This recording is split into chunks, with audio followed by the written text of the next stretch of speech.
সবাইকে জানাই সুপ্রভাত। আশা করি আপনারা সকলেই খুব ভালো আছেন। সকালের সমস্ত কাজবাজ গুছিয়ে চলে এসেছি এখন রান্নাঘরে। এই স্কোয়াশগুলোর কথা আপনাদের কি মনে আছে? বহুদিন অবশ্য হয়েও গেছে, আজ খাবো কাল খাবো করে করে এগুলোকে আর রান্না করে খাওয়াই হচ্ছে না।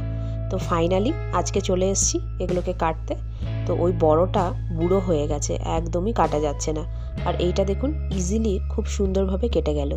আর এই দেখুন ভেতরে যে বীজটা থাকে একদম ছোট্ট, কিন্তু এটাকে নাকি ফেলে দিতে হবে। দাঁড়ান, এটাকে আগে খোসাটা ছাড়িয়ে বীজটাকে ফেলে দিই। আর এই বড়টা এতটাই বুড়ো হয়ে গেছে, দেখুন ছুরিটা যেখানেই বসাই না কেন কোনো জায়গায় কাটা যাচ্ছে না। ওপরটা কিন্তু বেশ শক্ত, দুটো একই রকমই লাগলো ধরে, কিন্তু ওইটা যে বুড়ো হয়ে গেছে সেটা আমি আর বুঝতে পাইনি। আসলে অনেক দিন হয়ে গেছে ঘরে থেকে থেকে, কি আর করা যাবে, এই একটা কেটেই আজকে রান্না করতে হবে। আসলে আমাদের কাছে এটা নতুন সবজি, কিরকম খেতে হবে না হবে সেই ভেবে না এটাকে আর রান্নাই করা হয়নি। এই দেখুন ভেতরে যে বীজটা থাকে এই রকম দেখতে সেটা। আর এটাকে কিরকম করে কাটবো সেটা বুঝতে পারছি না, ধরে কিন্তু বেশ একটু নরম নরমই মনে হচ্ছে। তো আমি আলু ভাজার মতন করেই কাটলাম, তবে একটু মোটা মোটা রেখেছি। ভাবলাম একটা আলু দেব, কিন্তু ধরে এতটা নরম মনে হচ্ছে, আলুটা দিলে না সেদ্ধ হতে হতে একটু সময় লাগবে। যাই হোক, এটাকে আজকে কালো জিরা আর পেঁয়াজ দিয়েই ভাজা করব।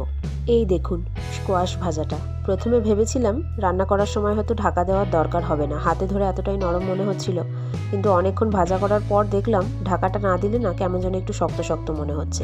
তো একটু ঢাকা দিয়ে ভাজা করার পর তারপরে জিনিসটা ঠিক হয়েছে। আর রান্না করে নামানোর পর আমি একটু টেস্ট করেছিলাম যে খেতে কেমন লাগছে সেটা দেখার জন্য। খেতে কিন্তু বেশ ভালোই লাগছে। কি হয়েছে?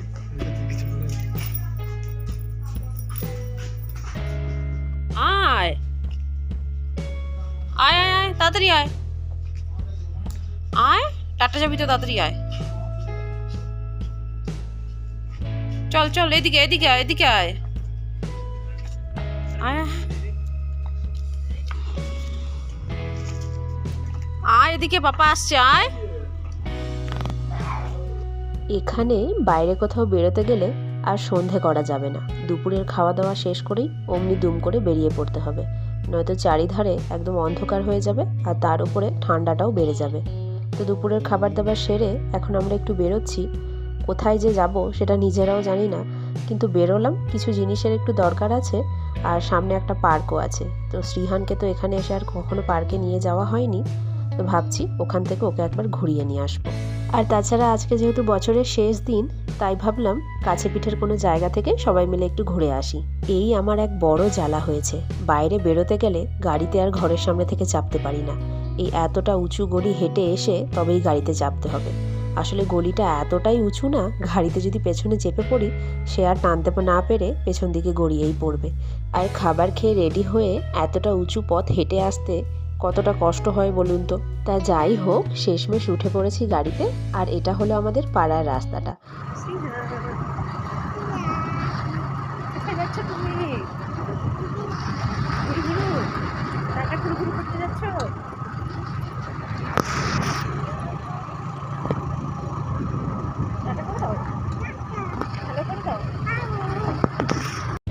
এখন যেখানে যাব ঠিক করলাম সেটা কিন্তু হেঁটেও আসা যেত, ওই বাজারের মাঝখানে সিঁড়িগুলো দিয়ে।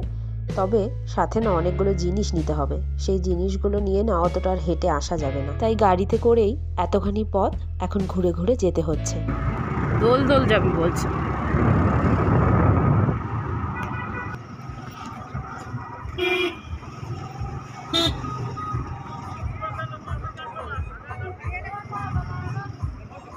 ফুচকার গাড়ি বসেছে।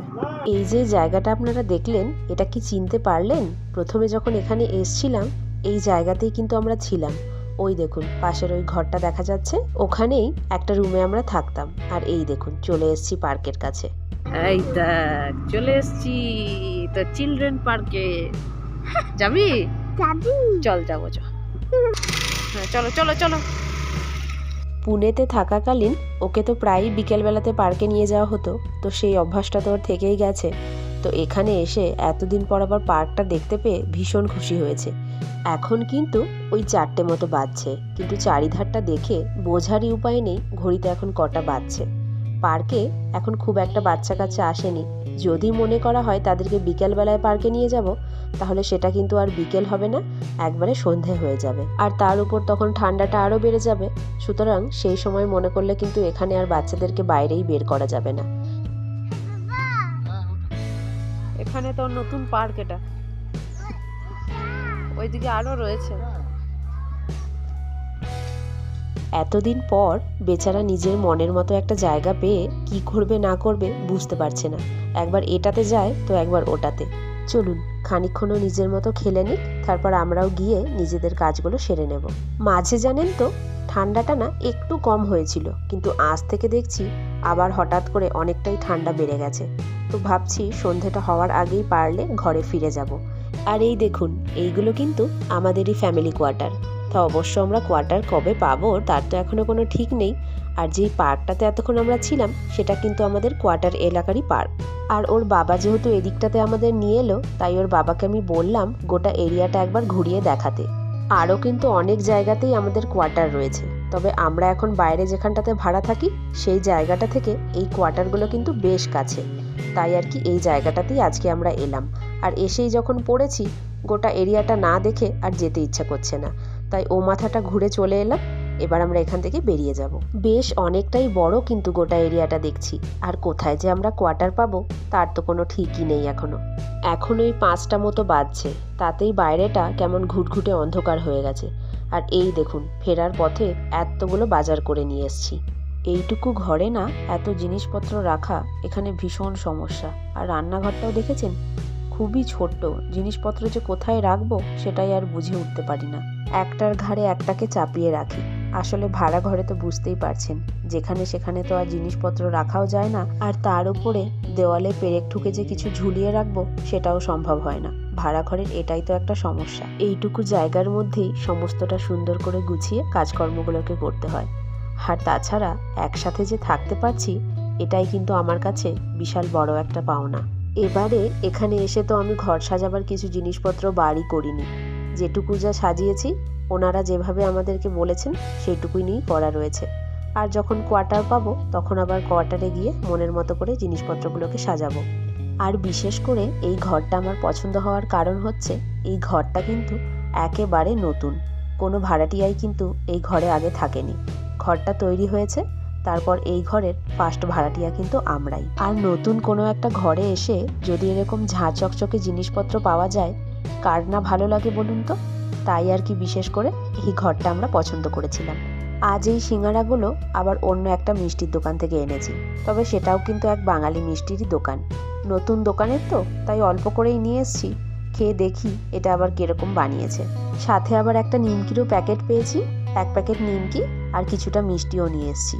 কাল বছরের প্রথম দিন, 1 জানুয়ারি বলে কথা, একটু মিষ্টিমুখ না করলে কি ভালো লাগে। তাই আজ যখন বেরিয়েছিলাম কালকের জন্য একটু করে মিষ্টি নিয়ে চলেই এলাম। আর হ্যাঁ, সিঙ্গারাটা কিন্তু দারুণ খেতে। এতদিন এখানে এসে আমি যত দোকানে সিঙ্গারা খেয়েছি তার মধ্যে এটা কিন্তু সব থেকে বেস্ট। ভীষণ ভালো লাগলো আমার এই সিঙ্গারার টেস্টটা। চলুন এবার গিয়ে রাতের খাবার দাবার বানাবো। এখন রাত 9:30 মতো বাজছে। আজকে শ্রীহানের বাবার পছন্দের একটা খাবার বানিয়েছি। বছরের শেষ দিন ভালো মন্দ কিছু খাবার একটা না বানালে তো আর চলে না। তো আজকে বানিয়েছি পনিরের রেজালা আর তার সাথে নান পুরি। ওর বাবারই এটা ডিমান্ড ছিল, তাই আর কি এটাই আজকে বানানো হলো। সেই যে লাস্ট কবে নান আমি বানিয়েছিলাম সেটা আমার নিজেরও খেয়াল নেই। আর বহুদিন পর আবার এখানে এসে এই প্রথম বানালাম। আসলে বহুদিন হয়ে গেছে তো এই জিনিসগুলো বানানো হয়নি, তাই এটার মধ্যে একটু বেকিং পাউডারের না ভীষণ রকম দরকার ছিল। তো সেটা আমার একদমই খেয়াল ছিল না, নইলে বাজারে গেছিলাম সেখান থেকে একটা ডিব্বা আনলেই কিন্তু হয়ে যেত। তো যতটা পরিমাণে এটা নরম হওয়ার কথা ততটা হয়নি, তবে বেশ অনেকটাই নরম ছিল। আজকে বছরের শেষ দিনটা এইভাবেই একটু ঘোরাফেরা খাওয়া দাওয়া করে কাটিয়ে নিলাম। আর আমার তরফ থেকে সবাইকে জানাচ্ছি হ্যাপি নিউ ইয়ারের আগাম শুভেচ্ছা। তাহলে চলুন ব্লগটাও আজকে এখানেই শেষ করছি।